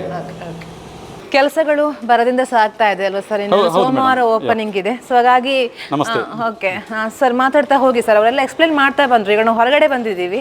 ಈ ಕಡೆ ನನಗೆ ನಿಜವಾಗ್ಲೂ ಇವುಗಳನ್ನು ನೋಡುವಾಗ ನಾನು ಫೋನಲ್ಲಿ ನೋಡಿ ಅಭ್ಯಾಸ, ಅಂದ್ರೆ ವಾಟ್ಸಪ್ಗಳಲ್ಲಿ ಬರ್ತಾ ಇರೋ ದೊಡ್ಡ ಮಿಷನ್ಗಳು ಲೋಕಲಲ್ಲಿ ಕಡಿಮೆ ಇಂತಹ ಒಂದು ಕಂಪನಿಗಳು ಪ್ರಾರಂಭವಾಗಿರುವಂತಹ ಫಸ್ಟ್ ಅಂತ ಅನ್ಕೊಳ್ತೀನಿ ನಾನು, ಅಲ್ವಾ? ಸೊ ಹಾಗಾಗಿ ಎಕ್ಸ್ಪ್ಲೇನ್ ಮಾಡ್ತಾ ಹೋಗಿ ಸರ್. ಹೇಗೆ ನೋಡಿ, ಇಲ್ಲಿ ಈ ಯೂನಿಟ್ ನಮ್ದು ಬಾಯ್ಲರ್ ಸಿಸ್ಟಮ್ ಇದೆ. ಇದು 500 kg ಬಾಯ್ಲರ್. ಇದು ನಾವು ಮುಖ್ಯವಾಗಿ ನಮ್ಮ ಸಾಫ್ಟ್ ಡ್ರಿಂಕ್ಸ್ ಪ್ರೋಸೆಸ್ಗೆ ನಮಗೆ ಬೇಕಾಗುತ್ತೆ. ಅದು ಬಾಯ್ಲಿಂಗ್ ಮಾಡಿ ಅದು ಪ್ರಾಪರ್ ನಮ್ದು ISI ನಾರ್ಮ್ಸ್ ಪ್ರಕಾರ ನಮಗೆ ಆ ಥರ ಒಂದು ಸಿಸ್ಟಮ್ ರಿಕ್ವೈರ್ಮೆಂಟ್ ಇದೆ. ಆ ಥರ ಪ್ರಕಾರವಾಗಿ ನಾವು ಬಾಯ್ಲರ್ ಇದು ಆಗಿದೆ. ಟೈಮ್ ಆಕ್ಚುಲಿ ಅದು ಫಿನಿಶಿಂಗ್ ಸ್ಟೇಜ್ ಅಲ್ಲಿ ಉಂಟು ಅಷ್ಟೇ. ಸ್ವಲ್ಪ ಕ್ಲೀನಿಂಗ್ ಅದು ಆಗಿದೆ, ಆಲ್ಮೋಸ್ಟ್ ಕನ್ಸ್ಟ್ರಕ್ಷನ್ ಆಗಿದೆ. ಇನ್ನು ಸ್ವಲ್ಪ 1 or 2 days ಇದೆ. ಇವತ್ತು ಆಗಿ ನಮಗೆ ಆಲ್ಮೋಸ್ಟ್ ಇದು ಕ್ಲೀನಿಂಗ್ ಮಾತ್ರ ಇರುತ್ತೆ. ಈಗ ಕನ್ಸ್ಟ್ರಕ್ಷನ್ ಕಂಪ್ಲೀಷನ್ ಆಗಿದೆ. ಇದು ಹಾಗೆ ರೆಡಿ ಆಗಿದೆ. ಓಕೆ, ಮತ್ತೆ ಇಲ್ಲಿ ಇದಂದ್ರೆ ಏನು ಒಂದು ಕಂಪ್ರೆಸರ್ ಮತ್ತು ಇದಕ್ಕೆ ಬೇಕಾಗಿದ್ದಂಥ ಪವರ್ ಸಿಸ್ಟಮ್ಸ್ ಪ್ಯಾನಲ್ ಇಲ್ಲಿದೆ. ಓಕೆ, ಇದು ಸಹ ಇವತ್ತು ನಾಳೆಗೆ ಎಲ್ಲ ಕ್ಲೀನಿಂಗ್ ಆಗುತ್ತೆ. ಇಲ್ಲಿ ಎಲ್ಲ ಸಿಸ್ಟಮ್ಸ್ ಎಲ್ಲ ರೆಡಿ ಇದೆ. ಸರ್ ಇದು ಯಾವ ಸೆಕ್ಷನ್ ಅಂತ ಹೊರಗಡೆ ಇದೆ ಅಲ್ವಾ? ಸೊ ಹಾಗಾಗಿ ಇದು ನಮ್ಮದು ಬಾಟ್ಲ್ ಇಲ್ಲಿ ನಾವು ಮ್ಯಾನುಫ್ಯಾಕ್ಚರ್ ಮಾಡ್ತಾ ಇದ್ದೇವೆ. ನಮ್ದು ಓನ್ ಬಾಟಲ್ಸ್ ಕಂಪ್ಲೀಟ್ ನಮಗೆ ಬೇಕಾದ ಏನು ಬಾಟಲ್ಸ್ ಇದೆ, 300 ml, 500 ml, 1 litre, 2 litre, 5 litre, ಇದು ನಾವು ನಮ್ದು ಓನ್ ನಾವು ಆಗಿ ಮ್ಯಾನುಫ್ಯಾಕ್ಚರ್ ಮಾಡ್ತಾ ಇದ್ದೇವೆ. ಸೊ ನಮ್ದು 2 ಮೆಷಿನರಿ ಅದಕ್ಕೋಸ್ಕರವಾಗಿದೆ. ಇದು 4 ಕ್ಯಾವಿಟಿ ಮತ್ತು 2 ಕ್ಯಾವಿಟಿ ಈ ಥರದ್ದು. ಇದು ಕಂಪ್ಲೀಟ್ ನಾವು ಅಂದ್ರೆ ಫ್ರೀ ಫಾರ್ಮ್ ಅದಕ್ಕೆ ಬೇಕಾದ ರಾ ಮೆಟೀರಿಯಲ್ಸ್ ತಂದು ನಮ್ಮದೇ ಬಾಟ್ಲಿಂಗ್ ಓಕೆ, ಹೊರಗಡೆ ತರಿಸೋದಿಲ್ಲ, ನೀವೇ ನಾವೇ ಮಾಡ್ಕೊಳ್ತೀರಾ? ಮಾಡ್ಕೊಳ್ಳೋದು, ನಮ್ದು ಹೊರಗಡೆ ಡಿಪೆಂಡ್ ಆಗಲ್ಲ ನಾವು. ಓಕೆ ಓಕೆ, ಎಲ್ಲವೂ ಕೂಡ ಅದಕ್ಕೆ ಹೌದು, ಬೇಕಾಗಿರುವಂತಹ ಇದಕ್ಕೆ ಬೇಕಾಗಿದೆ ಅಂತ ಎಲ್ಲ ಕಂಪ್ಲೀಟ್ ಸಿಸ್ಟಮ್ಸ್ ಎಲ್ಲ ಇದರಲ್ಲಿ ಕವರ್ ಆಗಿರುತ್ತೆ. ಓಕೆ, ಇಲ್ಲಿ ಕೂಡ ವರ್ಕರ್ಸ್ ಬೇಕಾಗತ್ತಲ್ವಾ ಸರ್? ಇಲ್ಲಿ ಇದು ಕಂಪ್ಲೀಟ್ ಆಕ್ಚುಲಿ ಇದು ಆಟೋಮೆಟಿಕ್ ಸಿಸ್ಟಮ್. ಆದರೆ ಸ್ಕಿಲ್ಡ್ ಆಪರೇಟರ್ಸ್ ಇರ್ತಾರೆ, ಮತ್ತೆ ಒಂದು 2 ಹೆಲ್ಪರ್ಸ್, ಮತ್ತೆ ಬೇಕಿದಾಗ ಟ್ರಾನ್ಸ್ಪೋರ್ಟ್ಗೆ ಆ ಕಡೆ ಶಿಫ್ಟ್ ಮಾಡುವಂಥದ್ದು ಹೆಲ್ಪರ್ಸ್, ಈ ತರ ಇರುತ್ತೆ. ಓಕೆ, ಸೊ ಹಾಗಾಗಿ ಇದೆಲ್ಲ ಲೋಕಲ್ಸ್, ನಾವು ಮ್ಯಾಕ್ಸಿಮಮ್ ಹೆಲ್ಪರ್ಸ್ ಮತ್ತೆ ಈ ತರ ನಾವು ಲೋಕಲ್ಲೇ ತಗೊಂಡಿದ್ದೀರಾ? ಓಕೆ, ಅವರಿಗೆ ಉದ್ಯೋಗ ಸೃಷ್ಟಿ ಹೌದು, ಲೋಕಲ್ ಸಿಗುತ್ತೆ. ಮತ್ತೆ ಏನಾದರೂ ಸ್ಕಿಲ್ಡ್ ಏನಾದರೂ ಲೋಕಲ್ ಸಿಗುದಿಲ್ಲ ಅಂದ್ರೆ ನಾವು ಹೊರಗಡೆಯಿಂದ ನಾವು ರೆಫರ್ ಮಾಡ್ತೇವೆ. ಓಕೆ ಸರ್, ಇವಾಗ ಸಾಫ್ಟ್ ಡ್ರಿಂಕ್ಸ್ ಅಂತ ಹೇಳಿದ್ರಿ, 1 ತಿಂಗಳು ಬಿಟ್ಟು ನೀವು ಓಪನ್ ಮಾಡುವಂತಹದ್ದು ಅಂತ ಹೇಳಿದ್ರಿ, ಅಂದ್ರೆ ಲಾಂಚ್ ಮಾಡುವಂತಹದ್ದು ಅಂತ. ಸೊ ಹಾಗಾಗಿ ಏನೆಲ್ಲ ಫ್ಲೇವರ್, ಅಂದ್ರೆ ಜಾಸ್ತಿ ಜನಗಳಿಗೆ ಅದು ಫೋಕಸ್ ಇರುತ್ತೆ. ಸೊ ಹಾಗಾಗಿ ನಾವು ಮೊದಲಾಗಿ ಆಕ್ಚುಲಿ ಇದು ಅಂದ್ರೆ ಕಸ್ಟಮರ್ ರಿಕ್ವೈರ್ಮೆಂಟ್, ಈಗ ಯಾವುದು ಡಿಮ್ಯಾಂಡ್ ಇದೆ ನೋಡಿ, ಜೀರಾ ಆಗಲಿ, ಆರೆಂಜ್, ಮ್ಯಾಂಗೋ, ಮತ್ತೆ ಲಿಂಬು, ಈ ತರ ಎಲ್ಲ ಜನಗಳು ಏನು ತುಂಬಾ ಲೈಕ್ ಮಾಡ್ತಾ ಇರ್ತಾರೆ, ಅದನ್ನ ನಾವು ಪ್ರಿಪೇರ್ ಮಾಡ್ತೇವೆ. ಮತ್ತೆ ಯಾವುದು ಜಾಸ್ತಿ ನಮ್ಮ ಕಸ್ಟಮರ್ ರಿಕ್ವೈರ್ಮೆಂಟ್ ಇದ್ರೆ ಅದಕ್ಕೆ ನಾವು ಫ್ಲೇವರ್ ನಾವು ಆಡ್ ಮಾಡ್ತಾ ಹೋಗ್ತೇವೆ. ಹಾಗೆ ಸೊ ಹಾಗಾಗಿ ಒಂದು ಒಳ್ಳೆಯ ಲೊಕೇಶನ್ ನಲ್ಲಿ ಒಂದು ಕಂಪ್ಲೀಟ್ ಆಗಿರುವಂತಹ ಒಂದು ಒಳ್ಳೆಯ ಪ್ಲಾಟ್ಫಾರ್ಮ್ ಎದ್ದು ನಿಂತಿರುವಂತಹದ್ದು. Thank you so much, full explain ಮಾಡ್ತಾ ಹೋದ್ರಿ. ಇನ್ನೇನಾದ್ರು ಬಾಕಿ ಇದೆಯಾ ಸರ್ ಹೇಳೋದಕ್ಕೆ? ಇನ್ನು ಅದೇ ಇದೆ, ನಮ್ದೆಲ್ಲ ಪವರ್ ಸಿಸ್ಟಮ್ ಇಲ್ಲಿದೆ, ಅಲ್ಲಿ ನಮ್ದೇ ಸಪರೇಟ್ ಸಬ್ಸ್ಟೇಷನ್ ಸಿಸ್ಟಮ್ ಇದೆ, ಮತ್ತೆ ಕಂಪ್ಲೀಟ್ ಪವರ್ ಸಿಸ್ಟಮ್ ನಮ್ದೇ ಆದ ಸಪರೇಟ್ ಜನರೇಟರ್ ಇದೆ, ಕಂಪ್ಲೀಟ್ ಇದಕ್ಕೆ ಕವರ್ ಆಗುವ ಹಾಗೆ. ಮತ್ತೆ ಬ್ಯಾಟ್ರಿ ವಾಟರ್ ಸಿಸ್ಟಮ್ ಇದೆ ನಮ್ದು, ಇದು ನಾವೇ ಇದು ಮಾಡ್ತಿದ್ದೆ ನಮ್ಮ ಬ್ರ್ಯಾಂಡ್ ಅಲ್ಲಿ, ಸ್ಫೂರ್ತಿ ಅಂಡರ್ ಬ್ರ್ಯಾಂಡ್ ಅಲ್ಲಿ. ಓಕೆ, ಎಲ್ಲವೂ ಕೂಡ ಒಂದೇ ಕಡೆ ಇದೆ ಅನ್ನೋದು ನಿಮ್ಮ ಮಾತಾಗಿದೆ. ಓಕೆ ಹೌದು ಸರ್, ಇವಾಗ ಆಲ್ಮೋಸ್ಟ್ ಫ್ಯಾಕ್ಟ್ರಿ ಅಂತ ಹೇಳಿ ಆದ್ಮೇಲೆ ಜನಗಳಿಗೆ ಒಂದು ಕಣ್ಣಿರುತ್ತೆ, ಕೆಲವು ಲಾಸ್ಟ್ ಎಂಡಿಂಗ್ ನೀರುಗಳನ್ನು, ಕೆಮಿಕಲ್ ನೀರುಗಳನ್ನು ಎಲ್ಲಿ ಬಿಡ್ತಾರೆ ಅನ್ನುವಂಥದ್ದು ಅಂತ ಜನಗಳು ನೋಡ್ತಾ ಇರ್ತಾರೆ ಕೂಡ. ಸೊ ಹಾಗಾಗಿ ನೀವು ಅಂದ್ರೆ ಯಾವ ರೀತಿಲಿ ಪ್ಲಾನ್ ಮಾಡಿದ್ದೀರಾ ಅಂತ? ಇಲ್ಲಿ ನಾವು ನಮ್ಮ ಉತ್ಪಾದನೆಗಳು ಮಾಡುವಾಗ ಕೆಲವು ಅಂಶಗಳು ವೇಸ್ಟೇಜ್ ಕೂಡ ಬರುತ್ತೆ. ಇದಕ್ಕೆ ನಾವು ಆ ವೇಸ್ಟೇಜ್ಗಳನ್ನ ETP ಪ್ಲಾಂಟ್ ಅಂತೀವಿ, ಅಂದರೆ ಎಫ್ಲೂಯೆಂಟ್ ಟ್ರೀಟ್ಮೆಂಟ್ ಪ್ಲಾಂಟ್. ಯಾವುದೇ ಉತ್ಪಾದನೆ ಮಾಡುವಾಗ ಅದರಲ್ಲಿ ವೇಸ್ಟೇಜ್ಗಳು ಬರುವುದು ಸಾಮಾನ್ಯ. ಅದು ಆ ಬರುವಂಥ ವೇಸ್ಟೇಜ್ನಲ್ಲಿ ಈ ETP ಪ್ಲಾಂಟಲ್ಲಿ ಟ್ರೀಟ್ಮೆಂಟ್ ಮಾಡಿ ಅದನ್ನು ಪುನರ್ ಬಳಕೆ ಮಾಡುವ ಹಂತಕ್ಕೆ ನಾವು ಅದನ್ನು ಟ್ರೀಟ್ಮೆಂಟ್ ಮಾಡ್ತೀವಿ. ಅದನ್ನು ಬೇರೆ ನಮ್ಮ ಇನ್ನೊಬ್ಬ ನಿರ್ದೇಶಕರ ಜಾಗ ಇದೆ, ಅಲ್ಲಿ ನಾವು ಕೃಷಿಗೆ ಬಳಸ್ತಾ ಇದ್ದೀವಿ. ನಾವು ಇಲ್ಲಿ 0 ಡಿಸ್ಚಾರ್ಜ್, ನಮ್ದು ಎಲ್ಲಿ ನಾವು ಅಶುದ್ಧ ನೀರು ಹೊರಗಡೆ ಪ್ರಿಯ ವೀಕ್ಷಕರೇ, ಕೇಳಿದ್ರಲ್ಲ, 1000 ಮೈಲುಗಳ ಪಯಣ ಒಂದು ಸಣ್ಣ ಹೆಜ್ಜೆಯಿಂದ ಆರಂಭಗೊಳ್ತದಂತೆ. ಈ ಒಂದು ಶುದ್ಧವಾದ ಪರಿಸರದಲ್ಲಿ ಶುದ್ಧವಾದ ಕುಡಿಯುವ ನೀರು, ಶುದ್ಧವಾದ ಪಾನೀಯ, ಇದರ ಜೊತೆಗೆ ಈ ಕನಸುಗಳನ್ನು ಇಟ್ಟುಕೊಂಡು ಒಂದು ದೊಡ್ಡ ಉದ್ಯಮ ಸಂಸ್ಥೆಯನ್ನು ಆರಂಭ ಮಾಡ್ತಾ ಇದ್ದಾರೆ. ಅಕ್ವಾನಿಷನ್ ಒಂದು ದೊಡ್ಡ ಸಂಸ್ಥೆಯನ್ನು ನಡೆಸ್ತಾ ಇದ್ದಾರೆ. ಖಂಡಿತವಾಗಿಯೂ ಇಂಥ ಗ್ರಾಮೀಣ ಪ್ರದೇಶದಲ್ಲಿ ಉದ್ಯೋಗಾವಕಾಶಗಳನ್ನು ಸೃಷ್ಟಿಸುವ ಮತ್ತು ಇಂಥ ಉದ್ಯಮವನ್ನು ಬೆಳೆಸುವ ದೃಷ್ಟಿಯಿಂದ ಒಂದು ಮೌಲಿಕವಾದ ಹೆಜ್ಜೆ ಇದು. ಯಶಸ್ಸಾಗಲಿ ಎನ್ನುವುದು ನಮ್ಮ ಆಶಯ ಕೂಡ. ಈ ಒಂದು ಚೆಂಬು ಗ್ರಾಮದ ಈ ಒಂದು ಉದ್ಯಮ ಘಟಕದಿಂದ ಕೋ-ಆ್ಯಂಕರ್ ಪೂಜಾಶ್ರೀ ವಿತೇಶ್ ಕೋಡಿ, ರಿಪೋರ್ಟರ್ ಕೃಷ್ಣ ಬೆಟ್ಟ, ಕ್ಯಾಮರಾ ಪರ್ಸನ್ ಕೌಶಿಕ್ ರಾಮ್ ಬಳ್ಳಕ ಜೊತೆ ದುರ್ಗಾಕುಮಾರ್ ನಾಯಕ್, ಸುದ್ದಿ ನ್ಯೂಸ್.